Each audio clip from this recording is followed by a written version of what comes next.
주제는 정치루킹 이인혜 기자와 함께합니다.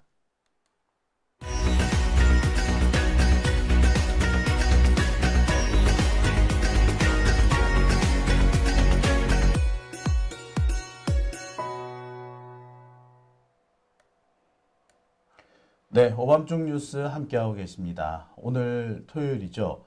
요즘은 토요일에 촛불 집회 안 열리나요? 아닙니다. 오늘도 열렸습니다. 오늘 비가 왔는데요. 이 비 속에서도 촛불 집회는 열렸고, 또 우리가 아직 해야 할 일이 남았다는 것을 다 함께 다짐하는, 그리고 상기시키는 그런 자리였다고 합니다. 자, 역시 촛불 집회가 열릴 때마다 오밤중 뉴스 찾아주시는 우리 이인혜 기자, 정치루킹 이인혜 기자 오셨습니다. 네, 안녕하십니까? 안녕하십니까, 이인혜입니다. 요즘 바쁘시다죠? 네, 요즘 서울시당 일들이 좀 있고 이래서 네. 지금 청년위원회도 그렇고 제가 서울시당 대변인으로 활동하면서 두 가지 일을 병행하다 보니 요즘 좀 많이 바쁩니다. 네. 두 가지 일이라니 또 무슨 일? 청년위원회는 따로 있고 청년위원회하고 대변인 일 따로 있고 아. 지금 두 가지 일을 같이 해서 네. 그렇습니다. 직장도 다녀야 된다며. 그렇죠. 안 다녀요? 지금 다 해야 되죠. 지금 장영진 TV도 출연해야 되고, 아. 네, 양질의 방송도 해야 되잖아요. 네. 네. 지금 몸이 10개라도 지금 모자릅니다. 네. 네. 오늘도 그렇게 하루 종일 많이 뛰어다니셨다고 들었어요. 네, 오늘 이제 서울시 청년위원회 행사가 좀 있어서 오늘 행사 사회도 좀 보고 거기 기획도 좀 했어가지고 제가 네. 실무와 사회를 같이 보니까 이거 플레이가 어렵더라고요. 네. 앞으로 이제 대선도 준비를 하시고 같이 뭐 진짜 몸이 부서져라 뛰어야 될 텐데. 제 유세를 해야 되거든요. 서울 시민분들께서는 가끔 저를 보실 수도 있지 않을까 하는 네, 그런 생각도 듭니다. 네, 이인혜 따라다니면서 이인혜 오늘 요거였습니다라고 제가 중계방송도 한번 할까 싶어요. 예. 재밌을 것 같아요. 네. 보고 엄청 뭐라 하실 것 같아요. 저기서 저렇게 얘기하면 안 되지. 이인혜 기자 좀 아쉽습니다. 막 이런 식으로 얘기하실까 두렵습니다. 그러진 않을 것 같고요. 네. 그래요? 그럼. 잘한다고 그래야지. 네. 네. 감사합니다. 그런데 우리가 참 대선에 또 신경을 쓰려고 하니까 참 지금 이럴 때 또 우리가 놓치면 안 되는 것들이 있더라고요. 네. 검찰이 제대로 뭐 일을 해주면은 또 괜찮은데 검찰이 아무래도 일을 영 제대로 안 하는 것 같아요. 그러니까요. 지금 사실 검찰이 원래대로라면 정권 눈치 보기가 이제 들어가서 이제 차기 정권에서도 권력을 유지하기 위해서 그 차기 정권에 맞는 여러 수사들을 해왔던 것으로 아는데 네. 지금 그런 모양새도 없고 사실상 좀 가장 큰 윤석열 정권에서 가장 문제가 되는 내란 수사에 관련돼서도 지금 아주 미온적인 태도를 보이고 있기 때문에 내란에서 가장 크게 다뤄져야 될 여러 인물들, 그러니까 참고인 수준이 아니라 이 사람은 피고인으로서 사실상, 다뤄야 될 사람들이 많은데도 불구하고 내란 주요 업무 종사. 그런 사람들이 지금 검찰이 잘 다루지 않고 있다라는 그런 지적들이 잇따르고 있습니다. 사실 의심스러운 사람들이 꽤 많아요. 꽤 많은데 왜 저 사람은 왜 조사를 안 받을까 싶은 그런 사람들이 몇몇 있습니다. 네. 심지어 그 사람들이 지금 증거를 대놓고 인멸하고 있는 상황이잖아요. 네네. 네. 그래서 오늘 그 얘기를 좀 다뤄볼까 하는데요. 강희구와 김태효입니다. 정말 이 사람들은 A급 전범 맞죠? 이거 전범이란 말밖에 제가 쓸 수가 없을 것 같은데 A급이죠, 이 사람들. 네. A급 내란 수괴라고 해야 되나? 하여튼 맞아요. 내란 주범 중에서 A급이에요. 그러니까 실제로 우리가 12.3 불법 비상계엄 이후에 뭐 군 장성들이나 뭐 윤석열 비롯해서 뭐 여러 사람들이 이렇게 주요 임무 종사자로 딱 떠오르긴 했는데 항상 우리가 내란에서도 그렇고 어떤 상황에서도 그렇고 유달리 조용한 사람들을 한 번쯤은 돌이켜 볼 필요가 있잖아요. 그렇죠. 그러면은 사실 이 내란에서 가장 조용했던 조직이 바로 검찰이었고 그리고 어떻게 보면은 오늘 말씀드릴 강희구와 김태효 이 인물들도 상당히 조용했던, 다뤄지지 않았던, 그리고 언론에서도 잘 주목하지 않았던 인물들이었거든요. 네. 그래서 이 사람들에 대해서 오늘 좀 집중적으로 한번 다뤄볼까 합니다. 참 의심스러운 데가 검찰이 이번 내란에서 정말 아무것도 안 했을까? 그러니까요. 예, 그 의심 안 하는 사람이 없어요. 두 번째는 대통령실은 가만히 있었을까? 그 비서실이라든지 이런 사람들 아니 다 움직였는데 몰랐을 리가 없지 않느냐. 그리고 얘들이 무슨 짓을 했을지 솔직히 궁금하기 짝이 없거든요. 근데 이상하게 이 부분에 대해서 지금 아무런 수사도 진행되지 않아요. 마치 아무 일도 없었던 것처럼. 그러니까 아무 일이 없을 수가 없는데. 이게 군 문제로만 몰아갈 수는 없거든요. 그렇죠. 아니, 그러니까 당장 대통령이 내란을 일으켰으면 대통령실이 몰랐다는 게 말이 안 돼요. 그럼요. 대통령을 지금 거리에서 보좌하는 사람들이 몰랐다라는 게 가장 가까운 자리에 있는 사람이잖아. 그리고 윤석열이 그렇게 단독으로 할 정도의 머리가 아니죠. 네. 사람들 전부 다 얘기한 게 그 머리가 거기서 안 나와요. 아, 그리고 검찰총장 시절에도 항상 사람들 거느리면서 그렇죠. 이 일 저 일 벌려놓는데 맞아. 선수였잖아요. 그러니까 뭐 만약에 제가 그 얘기를 했어요. 한동훈이가 여기에 내란에 개입했었다면 한동훈이가 다 했을 거다. 근데 한동훈이가 없었잖냐. 그렇다면 딴 놈이 뭔가를 했을 거다. 그런데 그 딴 놈이 모든 일을 했을 거라고 보기에 지금은 그 김용현이 국방부 장관이 지금 지목이 돼 있는 거잖아요. 근데 김용현만 가지고는 어려워요. 그렇죠. 이거는 진짜 그러니까 그 외에 비상계엄인데요. 군을 통제하는 거는 김용현이 되지만 전체적인 작전을 짜는 건 김용현 가지고 어림도 없단 말이에요. 그럼 그쵸. 누군가가 했을 텐데 그래서 저는 이제 김주현 민정수석을 찍었고 네네네. 또 많은 분들이 김태효 이 사람이 국가안보실에 있잖아요. 네네네. 1차장인가 그렇잖아요. 네, 1차장이요. 이 사람이 실질적으로 군을 움직일 수도 있고 특히 정보부대 이런 것들 많이 움직인단 말이에요. 근데 왜 이 사람은 찍소리가 없지? 왜 이 사람은 가만히 있지? 싶기도 해요. 그리고 윤석열의 신복, 윤재순하고 지금 강희구 이 두 사람. 네. 검찰 때부터 윤석열 졸졸 따라다니면서 한마디로 윤석열의 뒤치다거리를 해준 사람. 맞아요. 윤석열이 사고 치면 가가지고 치워준 사람. 술 먹고 깽판 쳤다 그럼 가가지고 돈으로 메꾸고 달래주고 이런 사람. 요런 사람이었는데 이 사람들은 이번 내란에 가만히 있었을까? 절대 그럴 리가 없죠. 없죠. 네. 예. 그런데 검찰이 얘들을 수사를 안 하는 거야. 그러니까 실제적으로 그냥 참고인 조사 정도만 했는데 중요한 건 이 사람들에 관련된 내용들이 검찰 공소장에서는 아주 심도 있게 다루어지고 있기 때문에 네. 당장 피의자로 전환해서 대통령실을 압수수색하고 이 사람들에 관련된 증거들을 다 이렇게 잡아들여야 되는데 문제는 검찰에서 그냥 참고인 조사 정도로 끝내고 끝내버렸다는 거죠. 별다른 게 없었습니다. 그러다 보니까 뒤에서 이야기를 하겠지만 증거를 인멸하기가 너무나도 쉬운 상황이 돼버린 거예요. 실제로 증거가 인멸이 지금 되고 있는 중이라고 하잖아요. 네네네.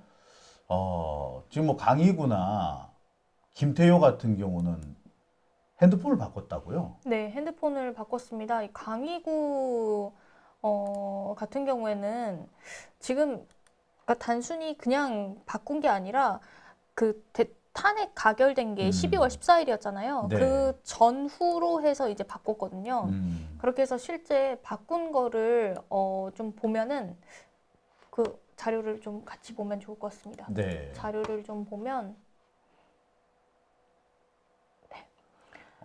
강희구 대통령 부속실장이 12월 15일 그러니까 가결된 이후에 한 번 바꿨고 김태효 국가안보실 1차장은 12월 12일에서 13일 3번 이틀간 3번을 바꿨어요.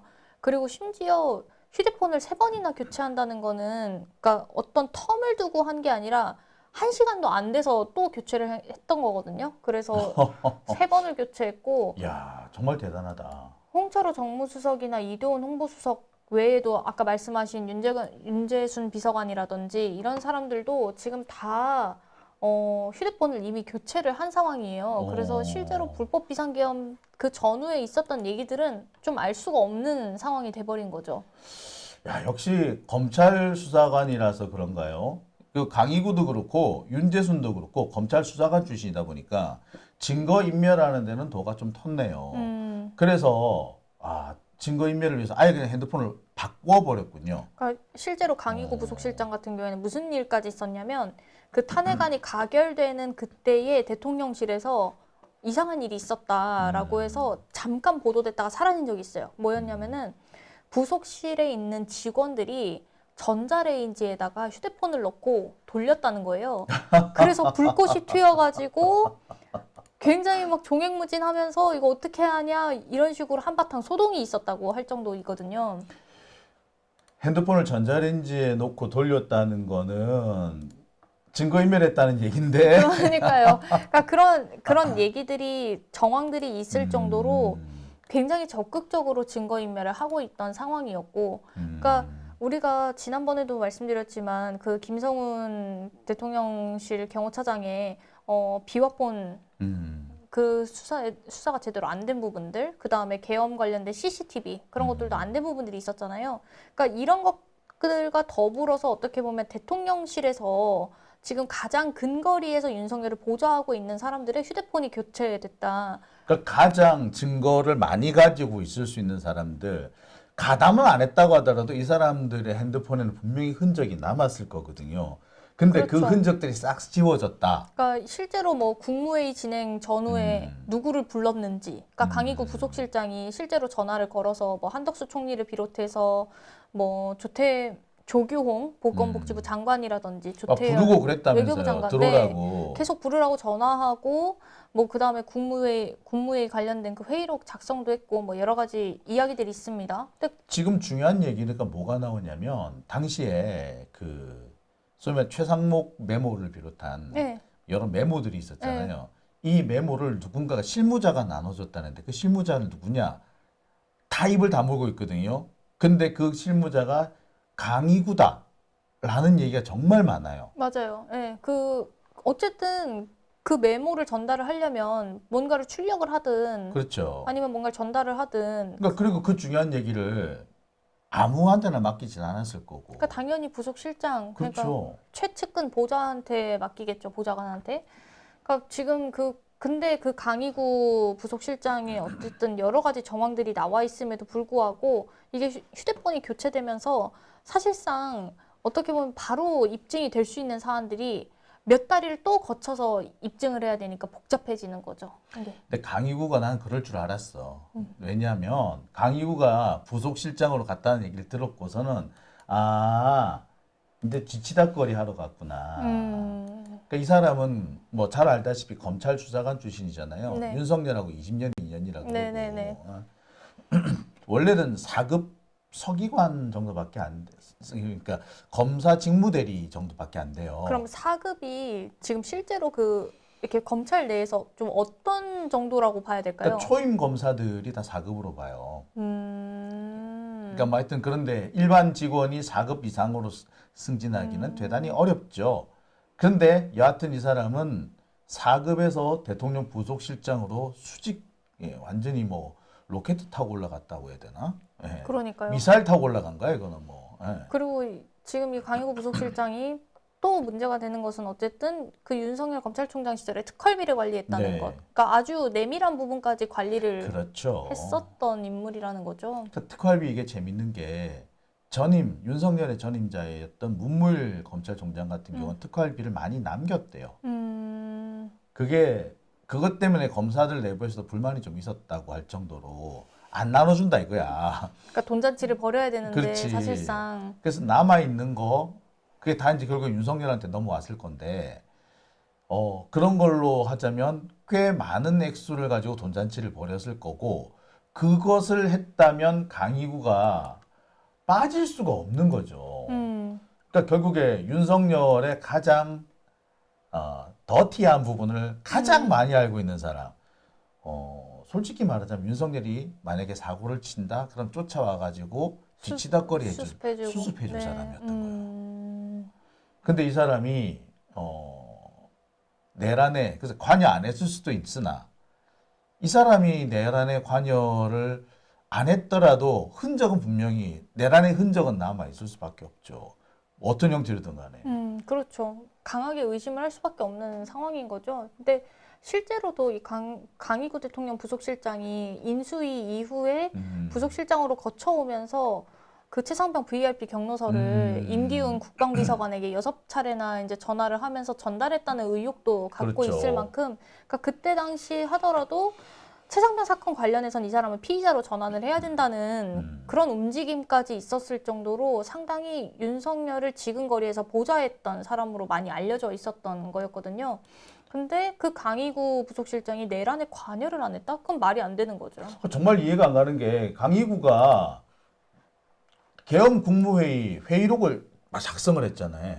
참석 안 했다며. 참석 안 한 사람이 어떻게 그걸 작성하죠? 그러니까 그 실제로 어쨌든 그 계엄 국무회의록을 작성하는 거는 행안부에서 간사로 그렇죠. 하기 때문에 행안부에서 작성을 해야 되는데, 이제 장관들을 불러다 놓고 실제로 실무자인 간사들, 그 비서관들은 부르질 않았으니까 이후에 그 행안부 비서관이 대통령실에다가 이거 국무회의로 남은 거 있냐, 어떻게 됐냐, 그걸 좀 달라. 그래서 공문을 보냈다고 해요.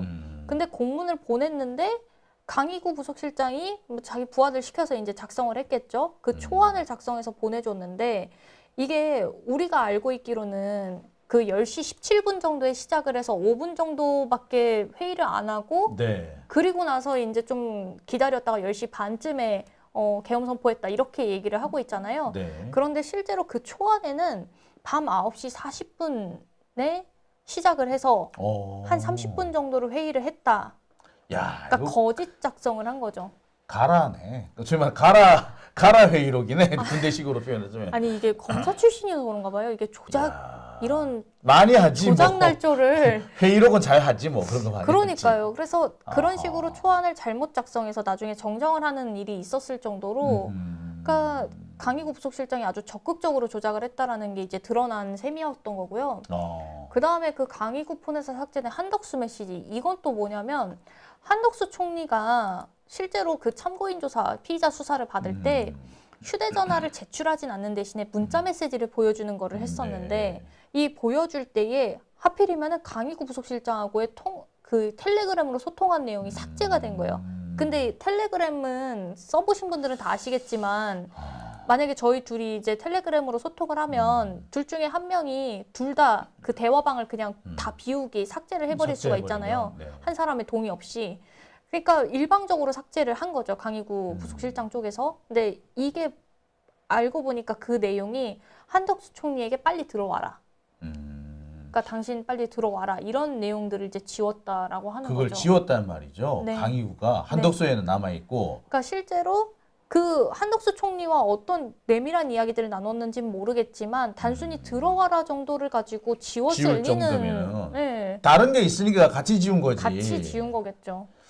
그러면 적어도 계엄에 관여했거나 증거인멸에 관여했거나 하여튼 뭔가를 한 거네. 그러니까 이미 강희구 그 부속실장이 왜 밥을 같이 먹고 그 계엄 당일날에 윤석열과 같이 밥을 먹은 다음에 조지호 경찰청장 안가로 부르게 한 사람도 네. 이 부속실장이었고, 그러니까 실질적으로 계엄에 대한 여러 내용들을 어느 정도는 쉐어를 하고 있었기 때문에 그 사람들을 불러 모았을 수도 있는 거죠.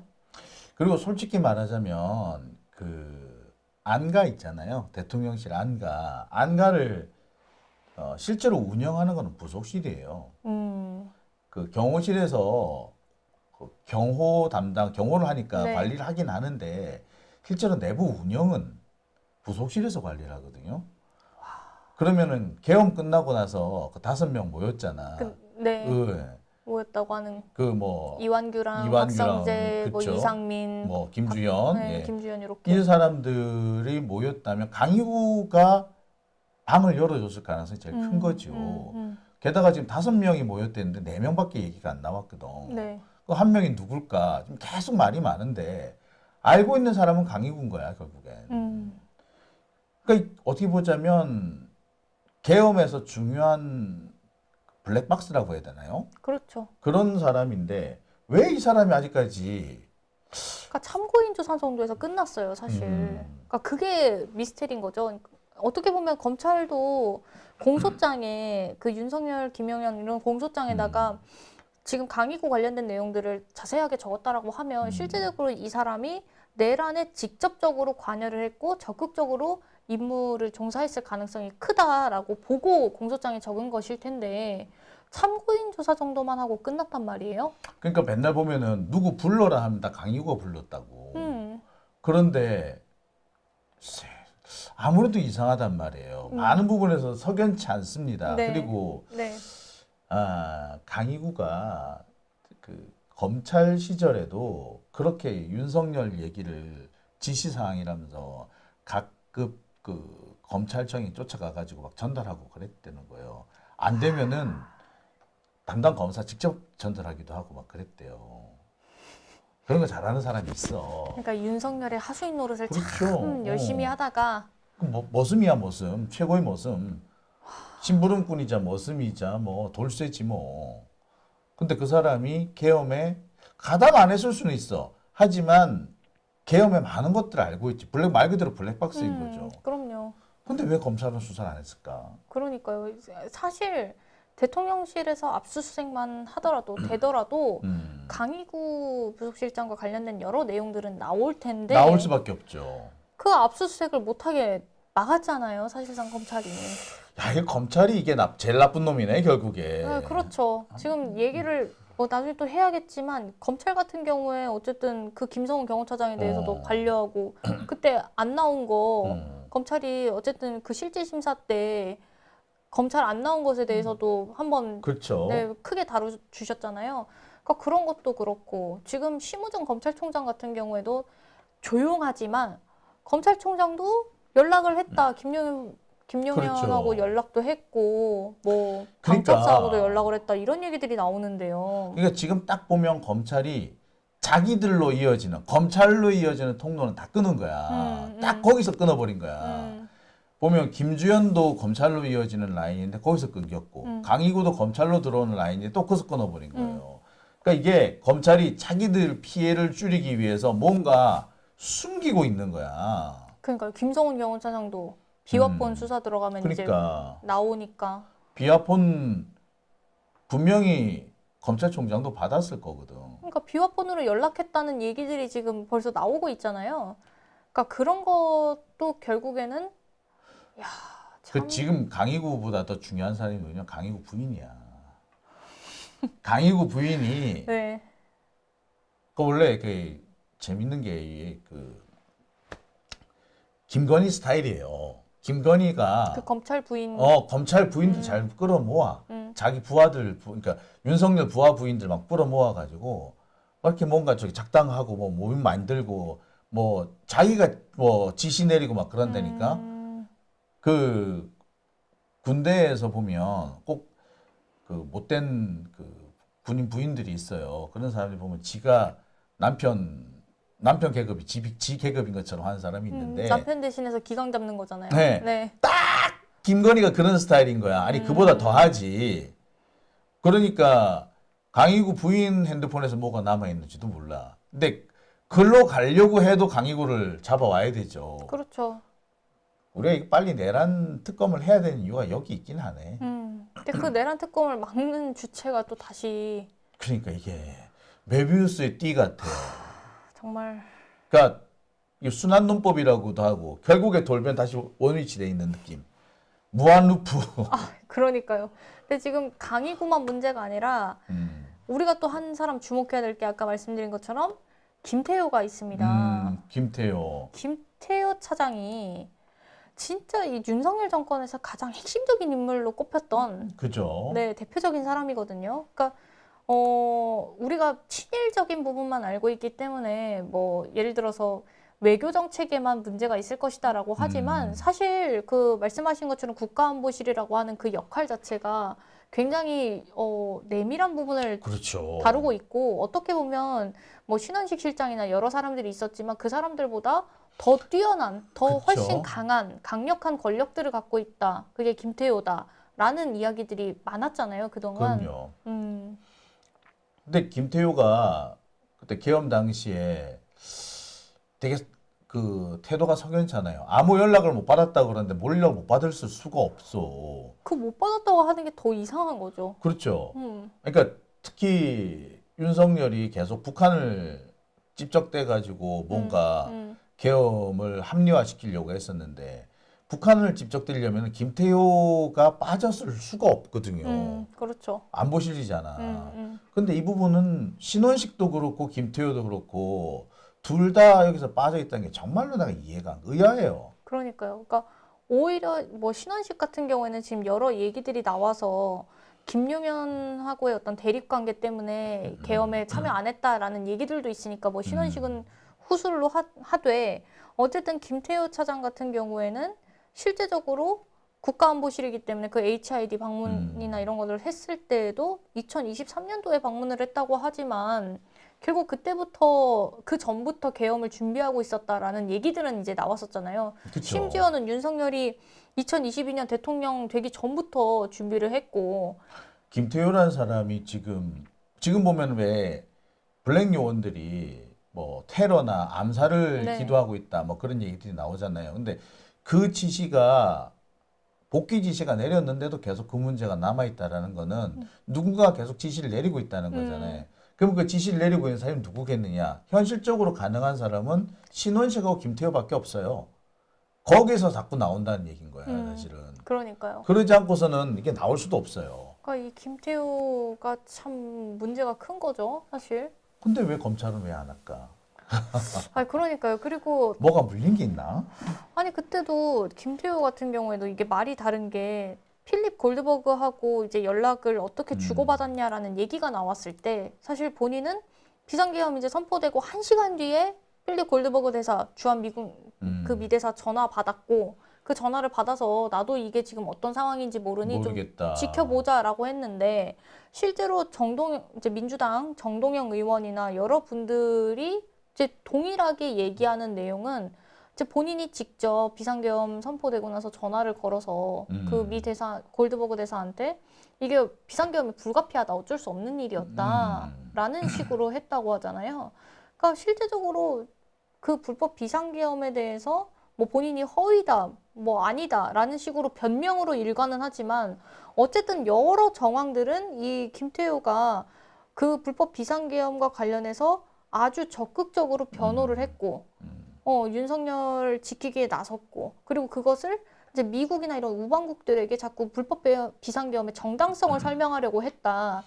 당시 조태열 외교부 장관이 전화를 안 받고 도망간 상황이었기 때문에 누군가는 분명히 통화를 했을 것이고 현실적으로 가능한 사람은 김태효 아니면 신원식밖에 없어요. 그러니까. 근데 외교 쪽에 신원식은 국방이니까 외교라고 한다면 김태효겠지. 다른 사람이 있을 수가 없죠. 그러니까요. 그러니까 그래서 이 김태효에 대한 부분도 조사가 들어가야 되는데 실제적으로 뭐 제대로 수사가 이루어진 게 없이 끝났고 지금 김태효 이름이 나오나요?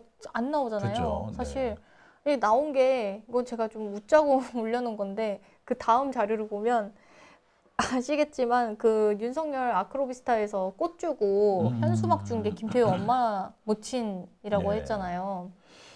야, 그럼 여기서 김태효가 그러면 윤석열하고 이웃 사촌이었어? 그러니까 이웃 사촌 내가 요새 깜짝 놀라는 게 아무튼 그렇더라고요. 심우정도 아크로비스타 살았대. 네. 지금 아크로비스타 사는 사람이 몇몇 꽤 열었대요.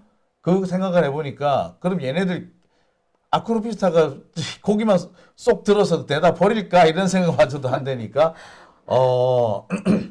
그냥 결국에 적폐 소굴이었다는 얘기인 거예요 거기가. 그러니까요. 그리고 어쨌든 이 그러니까 김태효 모친하고 또 이런 아주 그 긴밀한 어떤 관계들을 맺고 있을 정도면은 실제적으로 김태효가 지금 나와야 정상인 거잖아요. 그렇죠. 근데 왜 안 나오고 그러면 덮었다는 얘기지 어디에 뭐. 있냐? 덮었다는 얘기지 뭐. 그 솔직히 다른 말이 어려워요. 지금 덮었다는 얘기예요. 대통령실 사이하고 이제 지금 거의 민간인처럼 그냥 있는 상황이거든요. 네. 근데도 이렇다.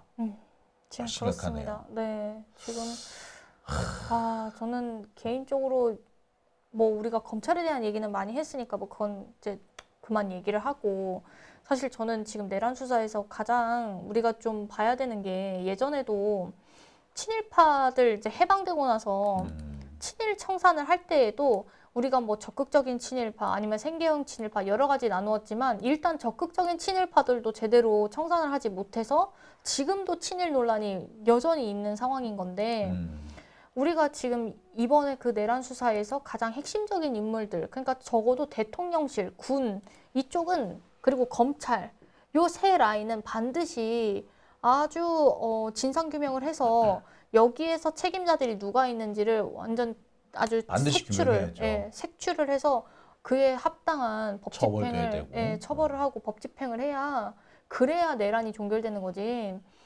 참 당황스러운 게 사실 이번 사태를 가만히 생각해 보면 지난 2018년에 있었던 기무사 문건 사건 이거를 제대로 마무리 짓지 못했다는 게 그것도 크죠. 예. 네. 그때 제대로 후려잡았으면 이런 일은 없었을 거예요. 네, 그러면서 참 물고 물리는 거긴 한데 예. 이번에는 좀 제대로 청산이 좀 돼야 된다. 맞아요. 예. 이번에는 그래서 사형도 시켜버려야 되겠어. 아니 근데 정말 그 정도로 강하게 나가지 않으면 지금 하다못해 전두환과 노태우를 그때 사형시키지를 않아서 지금 이런 상황이 또 그쵸. 벌어진 거다라고 얘기하는 게 그냥 나오는 얘기가 아니잖아요. 그러니까 지금은 국민적인 어떤 뭐라 그럴까요? 국민적 정서에도 사실 내란 수사를 하는 것이 아주 그쵸. 온당한 것인 거고 어쨌든 이 강희구나 김태효에 대해서도 우리가 절대 잊지 말고 이 사람들이 어떤 일을 했는지 좀 주목해 볼 필요가 있다. 여기서 꼭 짚고 넘어가야 될 거 있습니다. 당시 그 기무사 문건 사건이 민간 검찰과 군 검찰이 함께 진행을 했거든요. 네. 민간 검찰에서도 이제 특임이 있었고 군 검찰에서도 따로 네. 담당자가 있었어요. 그 담당자가 그 수장이 누군 줄 아세요 혹시? 그 사람이 이보람 중사 사건 예. 그 사건을 덮었던 공군 법무관이에요. 법무참모. 전익수 준장. 뭐 강등돼가지고 대령으로 강등됐다 그러는데 전익수. 내가 이 전익수라는 사람을 내가 너무 잘 알아. 이 사람 제대로 수사 못했다고 내가 기사 쓰니까 나한테 전화해가지고 1시간을 항의한 사람이야. 뭐라고 항의를 하던가요? 그냥 목소리만 높여가지고 내가 뭐 얼마나 어쩌고 저쩌고 하는데 했는데 뭐 막 그러고 있는 거예요. 근데 별 얘기도 없어. 근데 거기서 이 사람이 뭐에 꽂혔느냐면 이 사람 누나가 뭐냐면 전효숙 전 헌법재판관이에요. 전효숙 헌법재판관을 거론했대. 지 누나 거론했다고 그거 가지고 고래고래 소리 지르는 거야. 거의 1시간 가까이 소리 질렀어. 내가 듣다가 나도 화가 나가 소리 지르고 끊어버렸거든. 뭐 하는 짓이냐고 지금. 거기서 소리 지르면은 내가 쫄 줄 아느냐고. 쫄기 바라고 지금 소리 지르냐고. 어디서 이딴 버릇 배웠냐고.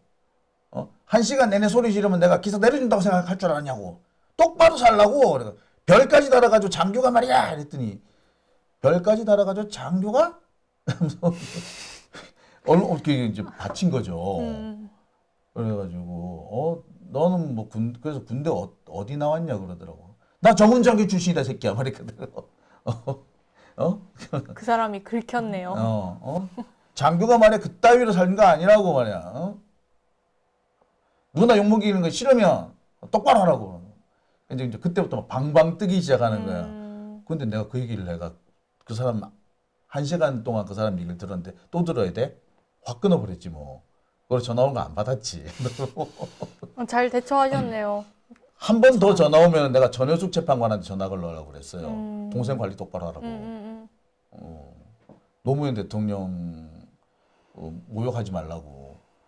그 노무현 대통령이 우리나라 최초의 여성 헌법재판소장으로 전효숙 재판관을 지명하려다가 뭐 이래저래 안 됐어. 뭐 그랬던 적도 있었단 말이에요. 뭐 그 얘기까지 하면서 내가 되게 야단을 치려고 했는데 하여튼 뭐 그렇게 됐지.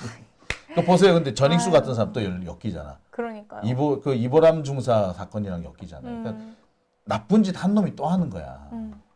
그러니까요. 어쨌든 우리 국민분들께서 이 내란 수사에 대한 부분들 그리고 검찰 개혁에 대한 부분들 항상 그 부분에 국민적 공분을 좀 항상 표출해 주셨으면 좋겠다. 어쨌든 그 부분에 있어서 공분을 표출하면 표출할수록 검찰이라는 조직은 쫄게 돼 있다. 그래야 된다 그런 생각. 말씀 드립니다. 지기현도에서 쫄았대잖아. 아, 그러니까요. 아, 정말. 자, 앞으로 참 할 일이 많네요. 네. 그러니까요. 할 네, 일이 우리 이인혜 많습니다. 기자도 하실 일이 많으리라 생각됩니다. 네, 예, 열심히. 고생하셨고요. 다음 주 알겠습니다. 뵙겠습니다. 네, 다음 주에 뵙겠습니다.